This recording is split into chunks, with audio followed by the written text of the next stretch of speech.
All right, good morning, students. Today we are continuing with Political Science Chapter 4, Part 2. Our objective for today is students should be able to take notes on tribal and farmer movements in India. All right. पिछले lecture में हमने movements के बारे में पढ़ा. Movements का मतलब क्या है, उसमें कौन कौन से लोग पार्टिसिपेट करते हैं, उसके लिए क्या क्या इंपॉर्टेंट है. All right, now we are going to take notes on some tribal movements. Tribal movements क्या है? ट्राइबल क्या है? पहले ट्राइबल वो लोग जो होते हैं जो माउंटेन्स या फॉरेस्ट में रहते हैं और ज़्यादातर वहाँ के रिसोर्सेज, नेचुरल रिसोर्सेज पे डिपेंड करते हैं सर्वाइव करने के लिए, अपना काम करने के लिए, जीने के लिए. फॉरेस्ट और पहाड़ों के रिसोर्सेज पे डिपेंड करते हैं. Those people are known as tribal people. Alright, and they live mostly very far away from villages and cities. They mostly live in these natural areas only. And then there are farmers. All right, farmers जो खेती में खेतीबाड़ी का काम करते हैं basically. सो इन दोनों ने कौन कौन से मूवमेंट्स किए हैं इंडिया में, इस पे आज हम नोट्स लेने वाले हैं. ऑलराइट, ये दोनों ग्रुप्स ने कौन कौन से मूवमेंट्स किए, इस पे हम नोट्स लेंगे. So students, keep your pens and notebooks ready. As usual, as I say, first listen to the explanation of all the points I'm giving you. Then you pause the video and you write down your notes. Alright. So what are we learning about today? We're learning about two things: tribal movements and farmer movements. Let's move on to the first one. That's tribal movements. Now, as I said, tribal लोग कौन होते हैं? Tribal people are a group of people who live in forests or mountains, जो वहाँ के resources पे, मतलब जैसे कि पेड़ पौधे, वहाँ के वाइल्ड एनिमल्स पे डिपेंड करते हैं जीने के लिए. ऑलराइट, उनके पास कोई जॉब नहीं होता, उनके पास कोई बिजनेस नहीं होता, वो सिर्फ नेचर से अपना रिसोर्सेज यूज करते हैं और अपना जिंदगी काटते हैं. So those are tribal people. Alright, now in the pre-independence period, the British would deprive tribal people of their rights to livelihood. पहला पॉइंट क्या कह रहा है कि प्री इंडिपेंडेंस यानी इंडिपेंडेंस मिलने से पहले ब्रिटिश लोग जो होते थे, they would deprive tribal people. Deprive यानी उनसे छीनते थे. ऑलराइट, उनसे ले लेते थे. क्या लेते थे? उनके राइट्स टू लाइवलीहुड. लाइवलीहुड का मतलब क्या है? To work and to have a job. Alright, so the British people wouldn't let them work in peace in their forest, wherever in their mountains.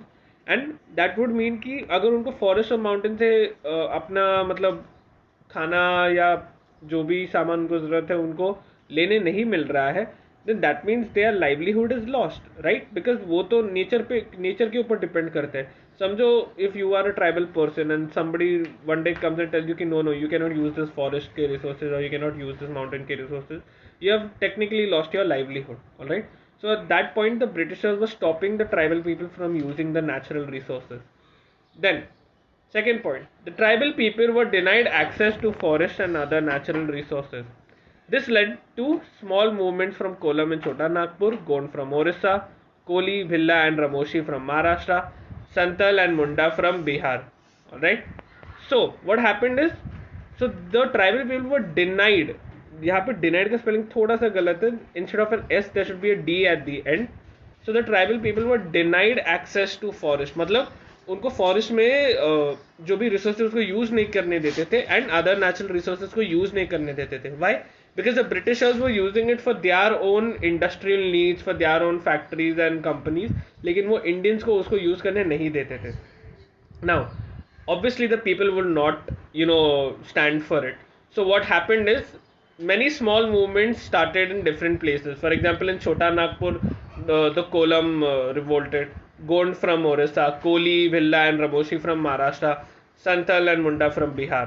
Alright, now even today tribal people face a lot of discrimination and issues over resources. Discrimination का मतलब क्या है? भेदभाव. Alright, so tribal people face a lot of discrimination and issues over resources. Okay, now it's very simple.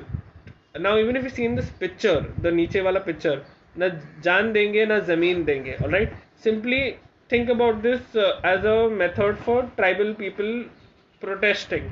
Why? Because wherever tribal people are living nowadays, people want to make industries, people want to make factories, और लोग उनके साथ भेदभाव करते हैं कि तुम क्या जानते हो, फैक्ट्रीज तो अच्छे हैं, इंडस्ट्रीज तो अच्छे हैं, उनके साथ बहुत सारा जुल्म करते हैं. And that's why they have to sit down and protest and have a movement over it. Alright, उनको अपनी जमीन खोना नहीं है. Alright, and that's why they are facing a lot of discrimination and issues even today. क्योंकि जो British government करती थी, चलो वो गलत थी, लेकिन आजकल की गवर्नमेंट भी मतलब उनको सपोर्ट नहीं करती उतना. Even if there are laws and even if there are rules for them to get equal education, get equal equality in jobs, लेकिन अभी भी उनके साथ डिस्क्रिमिनेशन होता है. क्यों? क्योंकि because they are tribal people, alright, और क्योंकि वो हमसे ज़्यादा दूर रहते हैं and they are not geographically stable, तो उनके साथ ये भेदभाव होता रहता है. Alright, now however a few laws have been set in place to prevent those issues. कुछ लॉज बनाए गए हैं इंडिया में. इंडिया के कॉन्स्टिट्यूशन में अभी भी कुछ लॉज है. We already know scheduled caste and scheduled tribes. Scheduled tribes उनके लिए, उन्हीं लोगों के लिए है जो ट्राइबल स्टेटस के अंदर आते हैं. And a few laws have been made for them to prevent those issues. alright, in issues, इन जो भेदभाव वाले issues है, उनको जॉब नहीं मिलता, उनको एजुकेशन नहीं मिलता, ऐसे इश्यूज को रिजॉल्व करने के लिए कुछ लॉज बनाए गए हैं. Right, so this is all about tribal movements in India. Students, you may now pause the video and write down the notes and then move on to the next topic. Now, the next topic is farmer movements. Now, the farmer movements in India began during the British rule, where farmers would protest against unfair agricultural policies of the British government. All right. Now, this all of us know कि farmer movement तो पहले से British rule से शुरू हो गया था, जब ब्रिटिशर्स ने फार्मर्स के साथ जुल्म करना शुरू कर दिया था अगेंस्ट अनफेयर एग्रीकल्चरल पॉलिसीज. तभी ब्रिटिशर्स जो रूल्स बनाते थे वो फार्मर्स के लिए बहुत अनफेयर होते थे. ऑलराइट, फार्मर्स को बहुत ही कम पैसा मिलता था, या तो उनको पैसा मिलता भी नहीं था. ऑलराइट, फार्मर्स की ज़मीन छीन ली जाती थी. Alright, and there were many unfair policies by the British which were not helping the farmers. So the farmers movement began in the during the British rule. And who were the farmers inspired by? They were inspired by leaders such as Mahatma Phule, Justice Ranade and Mahatma Gandhi. Due to a few changes in the laws, the farmers movement slowed down post independence. लेकिन independence होने के बाद farmer का movement थोड़ा सा कम हो गया, थोड़ा सा स्लो हो गया. Alright, so in order to solve this, the government of India started the Green Revolution. The Green Revolution helped in increasing the production of food grains, but it only benefited rich farmers. सिर्फ अमीर farmers जो है वो green revolution के through profit कर सकते थे. क्यों? क्योंकि गवर्नमेंट के जो प्रोग्राम्स थे, जो भी स्कीम थे, जो भी रिसोर्सेज थे, जो भी गवर्नमेंट के थ्रू मिल रहा था, वो अमीर फार्मर आराम से ले रहे थे, लेकिन गरीब फार्मरों तक तो कुछ पहुंच ही नहीं रहा था. ऑलराइट, जो दूर दूर के गाँव में, दूर दूर के जंगलों में, पहाड़ों पे, उन फार्मर्स को कुछ नहीं मिल रहा था. लेकिन जिन फार्मर्स के पास ज़मीन थी, बहुत सारी उगाऊ ज़मीन थी, वो आराम से ग्रीन रेवोल्यूशन के थ्रू प्रॉफिट कर सकते थे. Alright, so while the green revolution was set to help the farmers movement, लेकिन ग्रीन रेवोल्यूशन की वजह से उल्टा वो और बिगड़ गया. Alright, and now what happened? Due to the green revolution the farmers were further divided into rich farmers and poor farmers. इसके वजह से क्या हुआ? जो फार्मर्स पहले से ही अमीर थे, उनके पास ज़मीन थी, उनको और ज़्यादा पैसा मिल गया, एंड जो पुअर थे वो और ज़्यादा पुअर हो गए. Alright, so the poor farmers were dissatisfied. अगर तुम्हारे साथ ऐसा गलत हो गया, then you'll be dissatisfied. Dissatisfied मतलब you are not happy with the condition. Alright? So what were they dissatisfied with? With the poor support from the government of India, restarting the farmers movement. Alright? इसके वजह से क्या हुआ? Farmers का movement जो था वो रीस्टार्ट हो गया कि गवर्नमेंट ने हम फार्मरों के साथ भी भेदभाव किया है, तो हम उनके खिलाफ लड़ेंगे, हम उनके साथ कोऑपरेट नहीं करेंगे. Now, what do they want? Government से उनको क्या चाहिए? Appropriate price for products, industry status to agriculture, debt relief, debt cancellation, etc. are a few important demands of farmer movements. All right?